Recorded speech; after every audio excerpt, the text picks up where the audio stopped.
Smith State Prison in Georgia, June 16th, 2024, at approximately 4:30 a.m. this morning, an inmate shot a food service employee, an Airmark food service employee, a female. Then the inmate shot himself. The female employee was deceased on the site, and the inmate died later at the hospital. This is very sad, and we want to have prayers and send prayers to the victim's family. An investigation is going on right now to find out what happened. We'll talk a little bit about investigating this crime and the possibilities that are involved with it, which are many, many possibilities. We also must learn from this. It must send a message to all prison staff that at any given moment, an inmate can turn on you and can kill you. Let me say that again. At any given moment, an inmate can turn on you and kill you. This is why we can't become friends with them. When people say, why can't you be friends with the inmate? You know, people who don't know about corrections. This is why we train staff on the dangers that they can face while working in the jails and prisons. And if your agency is not training you on the dangers you can face in the jails and prisons, they need to get on the ball and start training you. Enough is enough, folks. This is just a terrible incident. And the inmate was in prison serving a 20-year sentence for voluntary manslaughter. I think he was to be released in 2043, but he's gone now. So what do we do now? Well, the weapon is in custody of the Georgia Department of Corrections investigators. A homicide investigation will take place, and then a suicide investigation.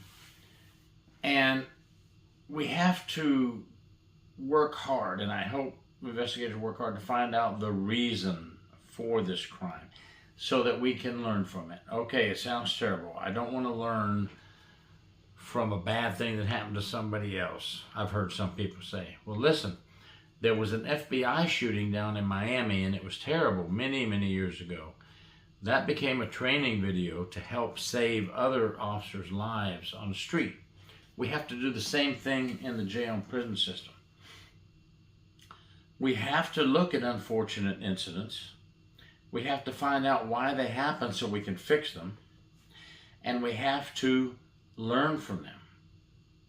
And we have to wake up and shake up some of our staff members. I'm going to be very blunt here, who tend to forget that the inmates are dangerous.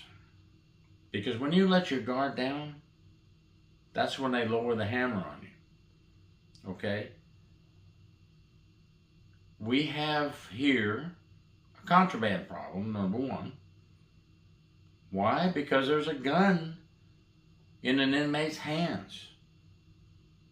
There's a contraband problem. I don't want to pick on Georgia. This could happen anywhere in the country. But Georgia has had its fair share of contraband and weapons problems. And it needs to be dealt with. Somebody needs to take a hold of this. I understand there is a 7-person committee of senators, or a Senate assigned committee, that are now going to investigate and look over the Georgia prison system to try to make it better. Well, better late than never, folks. This has been going on for 5, 6, 7 years, and I've been watching them. Thank God somebody's finally going to try to do something about it.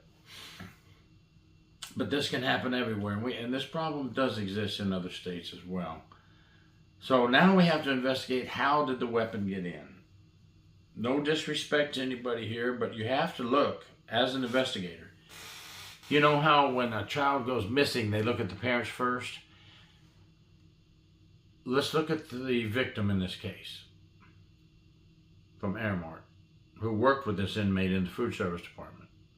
We have to see if she was involved in bringing him the weapon. We have to see if there's any evidence of them having a relationship. A love relationship that went bad and the inmate got mad. A contraband relationship that they may have had together and the inmate got mad at her and shot her. Why did the inmate shoot her? Something stopped, in my opinion. You tell me later when the investigation comes out if I was right or wrong. But something between the two went wrong and he shot her. Either she stopped an affair they were having, stopped contraband, maybe both, didn't do what he wanted or demanded. That could have been another thing as well. We have to look at all angles in the investigation, no matter how hard it's going to be for the victim's family. We have to listen to all the phone calls. We need to subpoena her cell phone records as well. We need to get the jail cell phone records and listen to what the two of them are saying. We need to check the other inmates that work in that food service department. Question them, interview every one of them. You never know which one, because listen, I know for a fact inmates watch everything and listen to everything. Somebody that works in that food service department, some other inmate, has something that you probably could be able to use. Search the inmate's property, every little bit of it. Interview all the other staff members that work in that food service department. Some staff members see and hear, but don't tell. And you need to talk to them and tell them it's time to tell, time to talk. We need to find out what happened here. There's just so many different things that can go on now.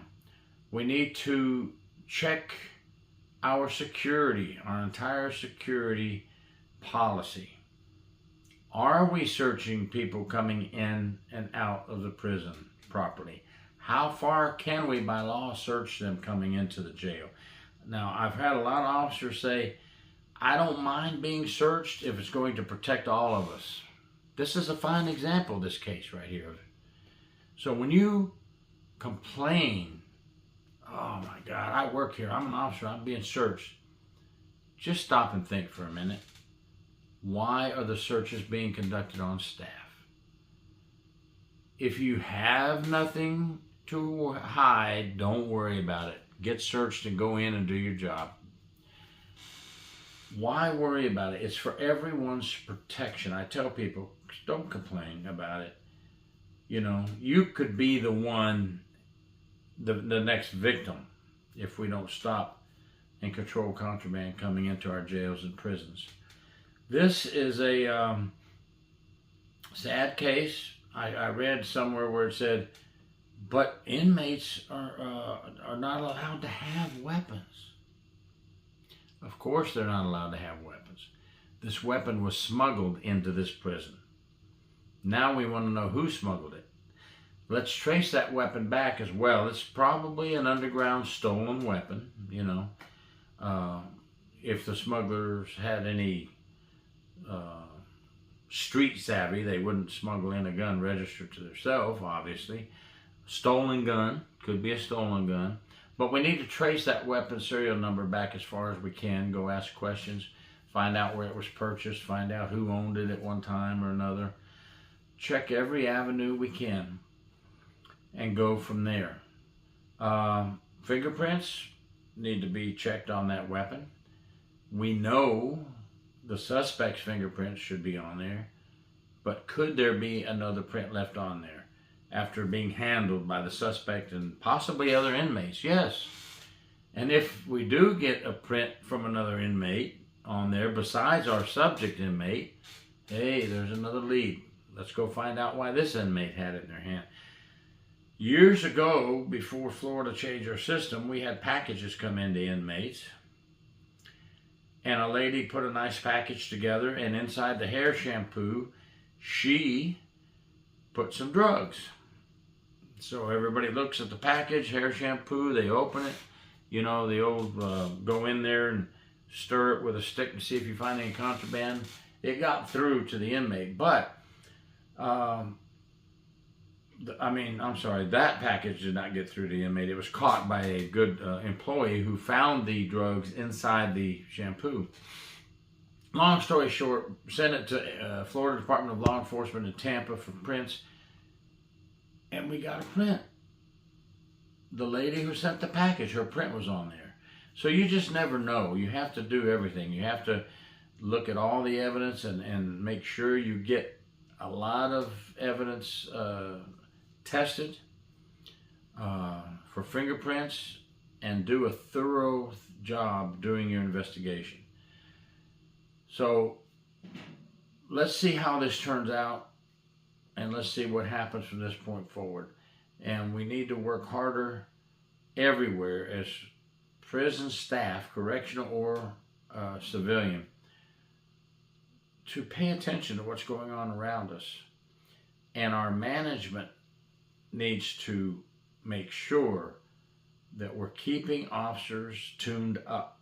By tuned up, I mean trained up and alert. And even if it's only in briefing for a few seconds, remind everybody to be careful, look for weapons, look for contraband, and watch your back.